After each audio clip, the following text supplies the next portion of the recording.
Hello everyone, स्वागत आहे तुमचे माझ्या यूट्यूब चॅनलवर। तर आजची रेसिपी आपण 1 वाटी मूग डाळीपासून बनवणार आहोत, ते पण झटपट फक्त 3च साहित्यामध्ये तयार होणारी आणि हॉटेल किंवा हॉटेलमध्ये जर घ्यायला गेलो तर ती आपल्याला 500 रुपयाच्या खाली नाही मिळणार, पण घरी अगदी कमी साहित्यामध्ये आणि झटपट होणारी आहे। तर ही रेसिपी नक्कीच तुम्ही ट्राय करा येणाऱ्या रक्षाबंधन आणि गौरी गणपतीसाठी। तर बघूया रेसिपी। ही मूग डाळ 1 वाटी मूग डाळ रात्रभर भिजू घालून ठेवली होती आणि आता ती मिक्सरमध्ये छान बारीक पेस्ट करून घ्यायची आहे। पेस्ट करताना पाणी अजिबात टाकायचे नाहीये। ह्यापासून आपण मुगाची भजी किंवा मुगाचे वडे किंवा मूग डाळीचे डोसे असं काही बनवणार नाही आहेत। तर तुम्ही व्हिडिओ पूर्ण बघा, म्हणजे तुम्हाला रेसिपी कळेल। आणि इथपर्यंत जर व्हिडिओ बघितला असेल तर व्हिडिओला एक लाईक, चॅनलला सबस्क्राईब करायला विसरू नका। तर तुम्ही बघू शकता स्मूथ अशी पेस्ट झाली आहे। त्यामध्येच मी विलायची टाकून घेतली आणि परत एकदा मिक्सरमध्ये फिरून घ्यायचं आहे।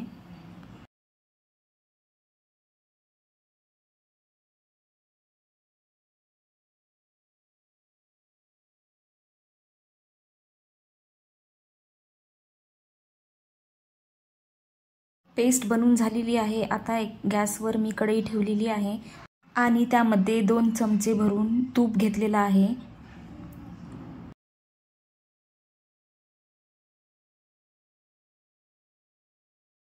आता आपण बनवलेली पेस्ट तुपामध्ये टाकून घ्यायची आहे आणि कंटिन्यू त्याला हलवत राहायचं आहे, जेणेकरून ही पेस्ट खाली चिटकणार नाही आणि करपणार नाही। तर कंटिन्यू ह्याला 5 ते 7 मिनिट कंटिन्यू हलवत राहायचं आहे। मिश्रण कोरडं वाटलं की त्यामध्ये तूप टाकायचं आहे। तूप तुमच्या आवडीनुसार तुम्ही टाकू शकता, जास्त पण टाकू शकता। तर ह्या रेसिपीसाठी जवळपास 5 ते 6 चम्मच तूप लागेल। हळूहळू तुम्ही बघू शकता की आपलं मिश्रण जे आहे थोडंसं सोनेरी रंगाचं होईल आणि आपलं जे मिश्रण आहे ते सुट्ट होईल, म्हणजे मोकळं रव्यासारखं रवाळ होईल।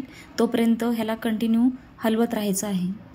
तर आता तुम्ही बघू शकता आपलं मिश्रण कसं परफेक्ट एकदम असं सुट्ट झालेलं आहे आणि तव्याला बिलकुल चिटकत नाहीये आणि थोडं थोडं तूप पण सुटलेलं दिसेल तुम्हाला। आणि बनवताना ह्याचा सुवास तर पूर्ण घरभर पसरेल आणि घरचे विचारतील की काय बनतंय आज स्पेशल। तर नक्की ट्राय करा ही रेसिपी आणि कमेंट करून सांगा कशी बनली आहे आणि तुम्हाला आवडली का। मूग डाळ आणि तुपापासून बनलेली आहे म्हटल्यावर साहजिकच खूपच हेल्दी आणि खूपच पौष्टिक अशी असणार आहे रेसिपी ही। अगदी लहानांपासून मोठ्यांपर्यंत सर्वांनाच आवडणारी अशी ही हेल्दी पौष्टिक रेसिपी नक्की ट्राय करा।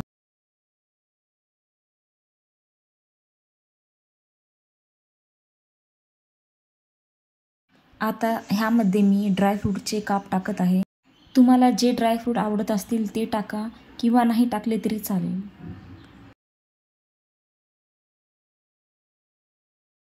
थोडंसं परतून घेत आहे जेणेकरून आपले ड्रायफ्रूट जे आहेत ते छानपैकी भाजले जातील।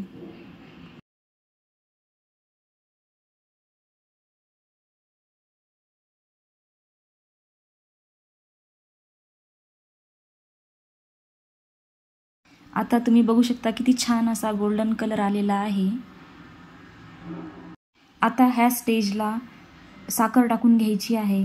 तुम्हाला ज्या प्रकारे गोड आवडत असेल त्याप्रमाणे टाकलं तर चालेल, किंवा साखरेऐवजी तुम्ही गुळाची पावडर टाकू शकता। साखर कमी जास्त टाकू शकता, त्यामुळे मी प्रमाण नाही सांगितलेलं आहे इथे। आता व्यवस्थित परतून घ्यायचं आहे जेणेकरून साखर पूर्ण एकजीव होईल।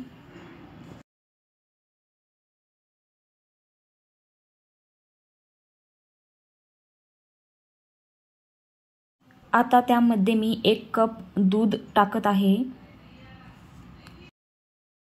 दूध टाकल्यानंतर मिश्रण व्यवस्थित परतून घ्यायचं आहे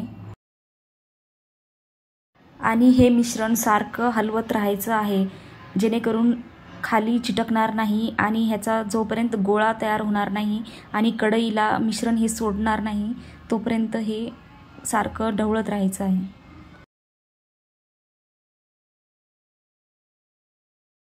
तर तुम्ही आता बघू शकता मिश्रण आपलं तयार आहे, म्हणजे कढईला सोडत आहे आणि ह्याचा गोळा तयार झालेला आहे. तर आता ह्या स्टेजला आपण हे मिश्रण एका ताटामध्ये काढून घेणार आहोत आणि ह्या मिश्रणाचे तुम्ही लाडू बनवू शकता किंवा पेड्याच्या आकाराच्या चकल्या टाईप बनवू शकता. मी अशा प्रकारे लाडू बनवलेले आहेत आणि याची चव काय अप्रतिम झाली आहे काय सांगू. 1 वाटी मूग डाळीपासून जवळपास 16 लाडू झालेले आहेत. तर नक्की ट्राय करा आणि छान अशा रेसिपीचा आस्वाद घ्यायला विसरू नका. तर ही रेसिपी तुम्हाला कशी वाटली कमेंट करून सांगा आणि व्हिडिओला लाईक आणि शेअर करा आणि नवीन असाल तर चॅनलला सबस्क्राईब करा, जेणेकरून मी जेव्हा पण असे छान छान रेसिपीजचे व्हिडिओ अपलोड करेल तेव्हा तुम्हाला नोटिफिकेशन येईल आणि तुम्ही ह्या रेसिपी ट्राय करू शकाल. तर तुम्ही बघू शकता दिसताच किती अप्रतिम आणि किती मऊसूद आणि एकदम रवाळ असे झालेले आहेत हे लाडू. चला तर भेटूया अशाच नवनवीन रेसिपीजसोबत. तोपर्यंत मस्त खा आणि स्वस्त राहा आणि माझी रेसिपीज बघत राहा. धन्यवाद माझे रेसिपीज बघितल्याबद्दल. आणि हो, चॅनलला नक्की सबस्क्राईब करा.